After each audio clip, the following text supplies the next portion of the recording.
ಹಳೆಯ ಚಿನ್ನದ ಒಡವೆನ ಅಧಿಕ ಬೆಲೆಗೆ ಮಾರಬೇಕೆ ಅಂದ್ರೆ ಆಟಿಕಾಗೆ ಕಾಲ್ ಮಾಡಿ 8880 ಅಟ್ಟಿಕಾ ಗೋಲ್ಡ್ ಕಂಪನಿ.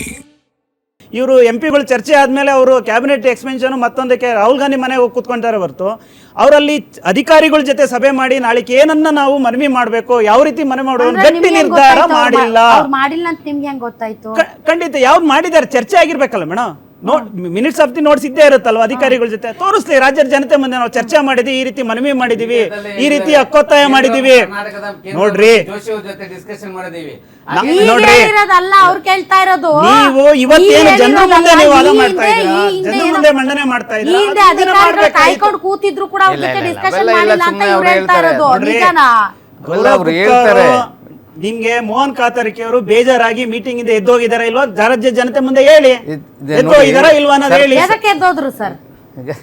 ಹೇಳ್ರಿ. ಸಭೆ ಚರ್ಚೆ ಮಾಡ್ಲಿಲ್ಲ, ಸಭೆ ಚರ್ಚೆ ಮಾಡ್ಬೇಕಾದ್ರೆ ನೀರಾವರಿ ಇಲಾಖೆ ಕೇಳಿ ಆ ಸಂಜೆ ಏನಾಗಿದೆ ಅಂತ ಹೇಳಿ ನೀವೇ ಅವರೇ ಕೇಳ್ತಾರೆ. ಚರ್ಚೆ ಆಗಿಲ್ಲ, ಅವರೇ ಮುಂದೆ ಹೇಳಿರ್ತಕ್ಕಂಥ ಮಾಧ್ಯಮದವರೇ ನಿಮ್ಮ ಮಾಹಿತಿ ಕೊಟ್ಟಿದ್ದಾರೆ. ಯಾವ ಮಾಧ್ಯಮದಲ್ಲಿ ಸುಮ್ಮನೆ ಅನ್ನೆಸರಿ ಕ್ರಿಯೇಟ್ ಮಾಡ್ತಾ ಇಲ್ಲ. ನೀವು ರಾಜಕೀಯ ಸರ್ಬಾಡಿ ಕಾವೇರಿ ವಾಟರ್ ಸೋರ್ಸಸ್ ಕರ್ನಾಟಕ ಜನತೆ ಎಲ್ಲ ನೋಡ್ತಾ ಇದ್ದಾರೆ. ರಾಜಕೀಯ ವೇದಿಕೆ ಇನ್ನೊಂದು ದಿವಸ ಮಾತಾಡೋಣ. ಕರ್ನಾಟಕ ಜನದ ತೆರಿಗೆಯನ್ನ ಸುಮಾರು ಇಲ್ಲಿವರೆಗೂ ಏನು 5-6 ಜನ ಲಾಯರ್ಗಳು, ನಾರಿಮನ್ ಇರ್ಬೋದು, ಮತ್ತೆ ಕಾತರ್ಕಿ ಇರ್ಬೋದು, ಹಿಂದೆ ನಡೆದಂತ ಸುಮಾರು 100-120 ಕೋಟಿವರೆಗೂ ಒಂದು ಅಡ್ವೊಕೇಟ್ ಫೀಸ್ ಕೊಟ್ಟಿದ್ದಾರೆ ಮೇಡಮ್. ಅವ್ರು ಇರೋದು ಏನಂದ್ರೆ ವಾದ ಮಾಡೋಕ್ಕೆ ಕರ್ನಾಟಕದ ಪರವಾಗಿ. ಅವರೇ ಬೇಜಾರಾಗಿ ಎದ್ದೋಗ್ತಾರೆ ಅಂದ್ರೆ ನಿಮ್ಗೆ ಕೊರತೆ ಕಾಣ್ತಾ ಇದೆ. ನೀವು ಸರಿಯಾದ ವಾದ ಮಂಡನೆಗೆ ಎಲ್ಲ ದಾಖಲೆಗಳನ್ನ ಕೊಟ್ಟು ಇವತ್ತು ಮೇಡಮ್ ಬಸವರಾಜ ಬೊಮ್ಮಾಯಿ ಅವರು ಮುಖ್ಯಮಂತ್ರಿಗಳಾದಾಗ ಒಂದು ಅಧಿಕಾರಿಗಳ ತಂಡವನ್ನು ತಮಿಳುನಾಡಿಗೆ ಕಳಿಸ್ಬಿಟ್ಟು ಅಲ್ಲಿ ಅಧ್ಯಯನಕ್ಕೆ ಕಳಿಸ್ಕೊಟ್ರು. ನಿಜವಾಗ್ಲೂ ಅಲ್ಲಿ ಸಮಸ್ಯೆ ಏನಾಗ್ತಾ ಇದೆ, ನಿಜವಾಗ್ಲೂ ಇವ್ರು ನೀರು ಯಾಕೆ ಕೇಳ್ತಾ ಇದ್ದಾರೆ, ಒಂದೊಂದು ದೊಡ್ಡ ತಂಡವನ್ನು ಗೋಪ್ಯವಾಗಿ ಆ ಸ್ಥಳಕ್ಕೆ ಒಂದು ಅಧ್ಯಯನ ಮಾಡಕ್ಕೆ ಕಳಿಸಿ ಒಂದು ಮಾಹಿತಿ ತೊಗೊಂಡು ಅವರು CM ಆಗಿದ್ದ ಕಾಲದಲ್ಲಿ ಒಂದು ಮಾಹಿತಿ ಕೊಡುವಂಥ ಕೆಲಸ ಮಾಡಿದ್ರು. ಆ ರೀತಿ ಯಾವ್ದೋ ಪ್ರಯತ್ನ ಮಾಡಿದ್ರೆ ನಾನು ಈ ರೀತಿ ಪ್ರಯತ್ನ ಮಾಡಿ ಒಂದು ಸಬ್ಮಿಷನ್ ಕೊಟ್ಟಿದ್ವಿ. ಒಂದು ನಿಮಿಷ ತಡ್ರಿ ಸರ್. ಈಗ ಬಸವರಾಜ ಬೊಮ್ಮಾಯಿ ಅವರು expert sir.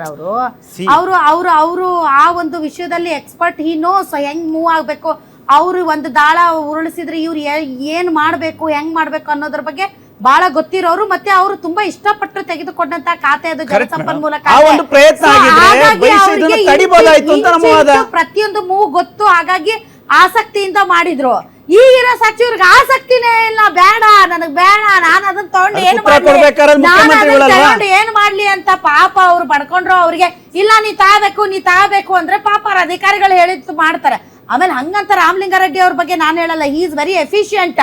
But otherwise also ನೀವು ಏನ್ ಕಂಪ್ಯಾರಿಸನ್ ಕೊಡ್ತಾ ಇದ್ದೀರಲ್ಲ, ಆ ಕಂಪ್ಯಾರಿಸನ್ ಅಲ್ಲಿ ರಾಮಲಿಂಗಾರೆಡ್ಡಿ ಅವರು more interested in Bangalore rather then the ಜಲಸಂಪನ್ಮೂಲ.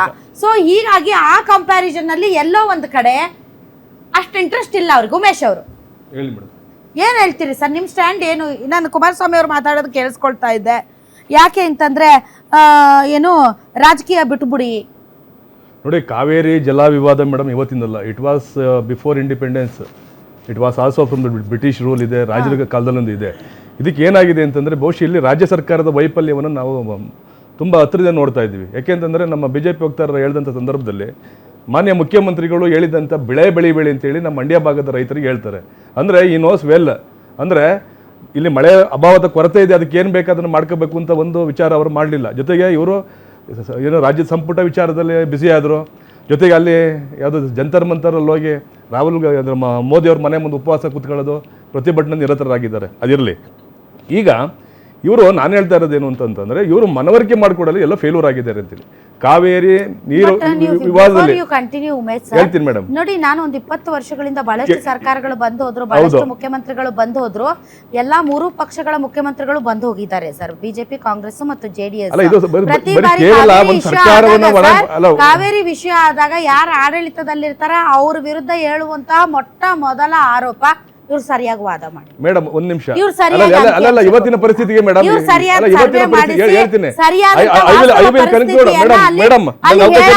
ಅನ್ನೋದು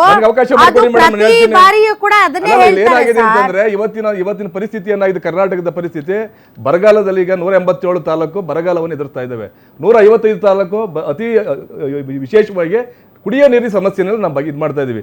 ಈಗ ನಮ್ಗೆ ಆಗಿರೋಂಥದ್ದು ಏನೋ ಬೆಂಗಳೂರಿಗೆ ಅತಿ ಹೆಚ್ಚು ನೀರಿನ ಇದೆಲ್ಲ ಸಮಸ್ಯೆ ಗೊತ್ತು ಐತೆ. ಸರ್, ಇದೆಲ್ಲ ಹೌದು. ಗೊತ್ತು, ನಮ್ಗೆ ಗೊತ್ತಿಲ್ಲ ಈಗ ಅಂತಲ್ಲ. ಇದಕ್ಕೆ What ಶಾಶ್ವತ next? ಅಲ್ಲ ಮುಂದೇನು ಅಲ್ಲ ಏನಿಲ್ಲ ಮೇಡಮ್, ಈಗ ನಾವು ಇದಕ್ಕೆ ಬೆಂಬಲ ಕೊಡಕ್ಕೆ ರೆಡಿ ಇದೀವಿ ನಾವು. ನಮ್ಮ ಸರ್ಕಾರ ಸಾರಿ ನಮ್ಮ ಕೊಡದೇ ಪಕ್ಷ ಇದ್ರೆ ನಾವು ಜನ ಸುಮ್ಮನೆ ಅಲ್ಲಲ್ಲ ನಿಮ್ಮನ್ನ ಇಲ್ಲ ಮೇಡಮ್, ಕೊಡ್ಲೇಬೇಕಾ? ನೆಲ ಜಲ ಮತ್ತೆ ಭಾಷೆ ವಿಚಾರ ಬಂದಂತ ಸಂದರ್ಭದಲ್ಲೇ ಬಿಜೆಪಿ ಮತ್ತು ನಾವು ಕಾಂಗ್ರೆಸ್ಗಿಂತಲೂ ಒಂದು ಹೆಜ್ಜೆ ಮುಂದೆ ಇದ್ದೀವಿ. ಇವತ್ತು ನಾನು ಹೇಳ್ತಾ ಇದ್ದೀನಿ ಅಂತಂದ್ರೆ ಇವರು ಏನೋ ಬಂದ್ ಮಾಡೋಂಥ ಅವಶ್ಯಕತೆ ಇರಲಿಲ್ಲ ಅಂತ ನನ್ನ ಅಭಿಪ್ರಾಯ. ಯಾಕೆಂದ್ರೆ ನಾವು ಪ್ರತಿಭಟನೆ ಮಾಡೋಣ, ಮಾನ್ಯ ಮುಖ್ಯಮಂತ್ರಿಗಳು ಹೇಳಿದ್ದಾರೆ ಇನ್ನು ಮುಂದೆ 3 ದಿನ ಏನೋ ನಾವೇನೋ ನೀರು ಬಿಡಾಕಲ್ಲ ಅಂತ ಹೇಳಿದ್ದಾರೆ, ಎಲ್ಲ ಒಂದ್ ಕಡೆ ಅಧಿಕೃತವಾಗಿ ಹೇಳಿದ್ದಾರೆ. So still is waiting for ಏನೋ ಆಗ್ಬೋದೇನೋ, ಒಂದು ಮಳೆ ಬರ್ಬೋದೇನೋ ಅಂತ ಇರ್ಬೋದೇನೋ ಆಶಾಭಾವನೆ ಇರಲಿ.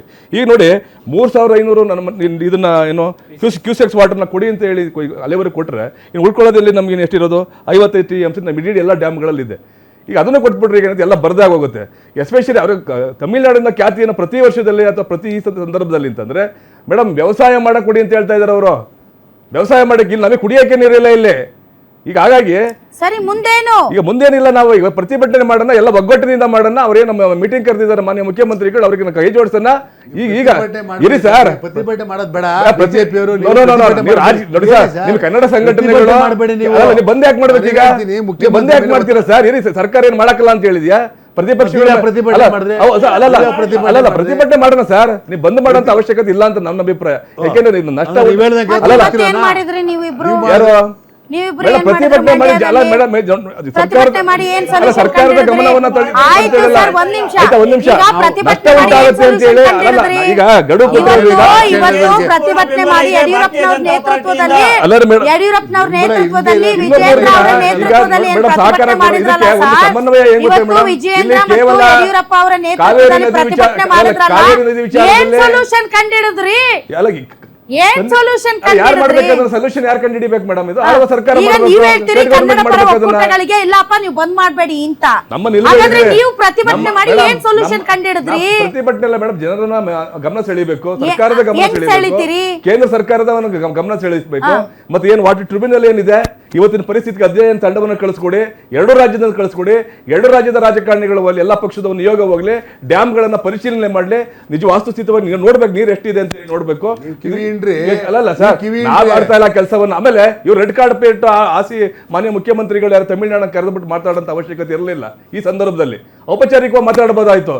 ನೋಡಿ ಅವ್ರ ಏನ್ ಅನ್ಕೊಂಡ್ರು ಅಂದ್ರೆ ತುಂಗಭದ್ರಾದಲ್ಲಿ ಇದು ಆಂಧ್ರ ಮತ್ತು ತೆಲಂಗಾಣದ ಮುಖ್ಯಮಂತ್ರಿಗಳ ಜೊತೆ ಮಾತಾಡಿ ಏನೋ ಸಾರ್ಟ್ ಔಟ್ ಮಾಡ್ಕೊಂಡ್ರಲ್ಲ, ಹಂಗೇನಾದ್ರೂ ಪಾಸಿಬಿಲಿಟಿ ಇದೆಯೇನೋ ಅಂತ ಒಂದು ಸ್ಮಾಲ್ ಟ್ರೈ ಕೊಡ್ತಾ ಇದ್ದಾರೆ ಮೇಡಮ್. ಆ ತರ ಹೋಗಿದ್ರೆ ನೋಡಿ, ಈಗ ನಾವು ಯಾವ್ದೋ ಮೇಕೆದಾಟು ವಿಚಾರಕ್ಕೆ ಇರಿ ಸರ್, ಹೇಳ್ತೀನಿ ಸರ್ ಒಂದ್ ನಿಮಿಷ. ಮೇಕೆದಾಟು ವಿಚಾರದಲ್ಲಿ ಸರ್, ಮೇಕೆದಾಟು ವಿಚಾರದಲ್ಲಿ ಇದೇ ಕಾಂಗ್ರೆಸ್ ಸರ್ಕಾರ ಅಧಿಕಾರದಲ್ಲಿತ್ತು, ಅವಾಗ ಜ್ಞಾನೋದಯ ಆಗ್ಲಿಲ್ಲ. ಅದಕ್ಕೆ ಕಾಂಗ್ರೆಸ್ ಸರ್ಕಾರಕ್ಕೆ ಕಳೆದ 3 ವರ್ಷಗಳಿಂದ ಇವರೇ ಅಧಿಕಾರದಲ್ಲಿದ್ದಾರೆ. ಇವತ್ತಲ್ಲಿ ಹೇಳಿದ್ರು ಅವಶ್ಯಕತೆ ಇಲ್ಲ, ನಮ್ಮ ಪರ್ಮಿಷನ್ ಬೇಕಾಗಿಲ್ಲ ಅಂತ ಹೇಳಿದ್ರು. ಇವ್ರು ಯಾಕೆ ಮಾಡಲಿಲ್ಲ ಅದನ್ನ? ಇವ್ರದೇ ಮಿತ್ರ ಪಕ್ಷ ಇತ್ತು ತಮಿಳುನಾಡಲ್ಲಿ, ಯಾವ್ದು DMK ಇತ್ತು. ಈಗ ಅವ್ರ ಜೊತೆ ಒಂದು ಏನು ಸಮನ್ವಯತೆ ಸಾಧಿಸಬಹುದಾಯ್ತು. 450 ಮೆಗಾವ್ಯಾಟ್ ವಿದ್ಯುತ್ ಕೊಡ್ತೀವಿ ಅಂತ ಹೇಳಿದ್ರು, ಜೊತೆ ಕುಡಿಯೋ ನೀರಿನ ವ್ಯವಸ್ಥೆ ಮಾಡಿಕೊಡ್ತೀವಿ ಅಂತ ಹೇಳಿದ್ರು. ಅಂದ್ರೆ ಇವರು ಇಚ್ಛಾಶಕ್ತಿ ಬೇಕಾಯ್ತು. ಇದೇ ಮಾನ್ಯ ಮುಖ್ಯಮಂತ್ರಿಗಳು ಪಾದಯಾತ್ರೆ ಮಾಡಿದ್ರು, ಏನು ಮೇಕೆದಾಟು ವಿಚಾರಕ್ಕೋಸ್ಕರವಾಗಿ ಒಂದು ಸಂಘಟನೆ ಮಾಡಿದ್ರು. ಯಾವ್ದೋ ಫಲಶ್ರುತಿ ಆಯ್ತಾ? ಹಾಗಾಗಿ ಮೇಡಮ್ ನಾವು ಈ ವಿಚಾರ ಜೋಸೆಫ್ ವಿಜಯ್ ಆಗಸ್ಟ್ 3 ಸೋಮವಾರ ಬರ್ಬೇಕಾ ಬರ್ಬಾರ್ದ? ಅಲ್ಲ, 2 ರಾಜ್ಯ ಬರ್ಬೇಕಾ ಬರ್ಬಾರ್ದ ಮೇಡಮ್? ಬಂದು 2 ರಾಜ್ಯಗಳು ಔಪಚಾರಿಕವಾಗಿ ಬಂದು ಮಾತಾಡ್ಲಿ, ಇದನ್ನ ಸಮಸ್ಯೆ ಬಗೆಹರಿಯದಾರೆ, ಅದಕ್ಕೆ ಸಂತೋಷ ಪಡೋಣ. 2 ರಾಜ್ಯಗಳ ಶಾಂತಿಯನ್ನು ನೆಲೆಸಬೇಕು, ಜೊತೆಗೆ ನಮ್ಮ ಕರ್ನಾಟಕದ ಹಿತಾಸಕ್ತಿಯನ್ನ ಕಾಪಾಡಬೇಕು ಹೆಚ್ಚಿನದಾಗಿ. ಜೊತೆಗೆ ಏನು ಕಾವೇರಿ ಕೊಳದ ರೈತರಿಗೆ ಕಾಯ್ದುಕೊಳ್ಳಕ್ಕೆ ಯಾಕೆ ಬರ್ತಾರ ಮೇಡಮ್? ನಮ್ಗೇನಾಗಿದೆ ಈಗ? ನಮ್ಗೆ ಇಲ್ವಲ್ಲ ಮೇಡಮ್? ಈಗ ನಮ್ಮ ಇವರು ಹೇಳಿದ್ರು ಗಿರೀಶ್ ಗೌಡ್ರು, ಅಲ್ಲ ನಮ್ಗೆ ಉಣ್ಣಕ್ಕೆ ಅನ್ನ ಇಲ್ಲ. ಈಗ ಕುಡಿಯೋ ನೀರಿಗೆ ಸಮಸ್ಯೆ ಆಗಿರೋದು ಇಂಥ ಸಂದರ್ಭದಲ್ಲಿ ಅವರು ವ್ಯವಸಾಯ ಮಾಡಿಕೊಡಿ ಅಂತ ಹೇಳಿ ನೀರು ಕೊಡಕ್ಕೆ ಆಗುತ್ತಾ ಮೇಡಮ್? ಸಾಧ್ಯನೇ ಇಲ್ಲ. ಜನ ಕೇಳ್ತಾರೆ. ಈಗ ಈ ಸಂದರ್ಭದಲ್ಲಿ ಮಾಡಿ JDS ಅವ್ರನ್ನ ಬಿಜೆಪಿ ಸರ್, ಇದು ಪಕ್ಷ ರಾಜಕೀಯ ಮಾಡೋದು ಬೇಡ ಸರ್. ಇದರಲ್ಲಿ ಇದು ನೆಲ ಜಲ ಭಾಷೆ ವಿಚಾರ ಬಂದಾಗ ಎಲ್ಲಾ ಸಂಘಟನೆಗಳು ಒಂದಾಗಬೇಕು. ಆದ್ರೆ ಹೋರಾಟದ ಹಾದಿಯನ್ನ ದಿಕ್ಕು ತಪ್ಪಿಸೋದಂತ ಬೇಡ ಅನ್ನೋದು ನಾಯಕತ್ವ ತಗೊಳ್ಳಿ. ಕುಮಾರಸ್ವಾಮಿ ಅವ್ರ ನಾಯಕತ್ವ ತಗೊಳ್ಳಿ. ನೋಡಿ, ದೇಶದಲ್ಲಿ ರಾಜ್ಯದಲ್ಲಿ ನೀರಾವರಿ ಒಂದು ವ್ಯವಸ್ಥೆಯನ್ನು ಮಾಡಿಕೊಟ್ಟಂತವ್ರು ದೇವೇಗೌಡರನ್ನು ಬಿಟ್ಟರೆ ಬೇರೆ ಯಾವ ರಾಜಕಾರಣಿನೂ ಮಾಡಿಲ್ಲ ಅಂತ ಘಂಟಾಘೋಷ ನಾನು ಹೇಳ್ಕೊಳ್ತೀನಿ. ಆಮೇಲೆ ನೀವು ಹೋರಾಟ ಮಾಡ್ತೀವಿ ಹಂಗೆ ಬಂದಿನ ಅವಶ್ಯಕತೆ ಇದೆಲ್ಲ ನೀವು ನಮ್ಗೆ ಹೇಳಕ್ಕೆ ಬರಬೇಡಿ. ನಾನು ಹೇಳ್ತಾ ಇರೋದು ಲೋಕಸಭಾ ಸದಸ್ಯರು, ನಿಮ್ಮ ಕೇಂದ್ರದ ಮಂತ್ರಿಗಳೇನು ಕುಮಾರಸ್ವಾಮಿ ಅವರು ಇದ್ದಾರಲ್ಲ, ಅವ್ರ ನಾಯಕತ್ವದಲ್ಲೇ ಎಲ್ಲ ಲೋಕಸಭಾ ಸದಸ್ಯರು, ಕಾಂಗ್ರೆಸ್ ಆಗಿರ್ಬೋದು, JDS ಆಗಿರ್ಬೋದು, BJP ಇಲ್ಲೇ ಬರೀ ರಾಜಕೀಯ ಅಲ್ಲ ಮೇಡಮ್, ಇಲ್ಲಿ ಕೋರ್ಟ್ ಚೌಕಟ್ಟಿದೆ.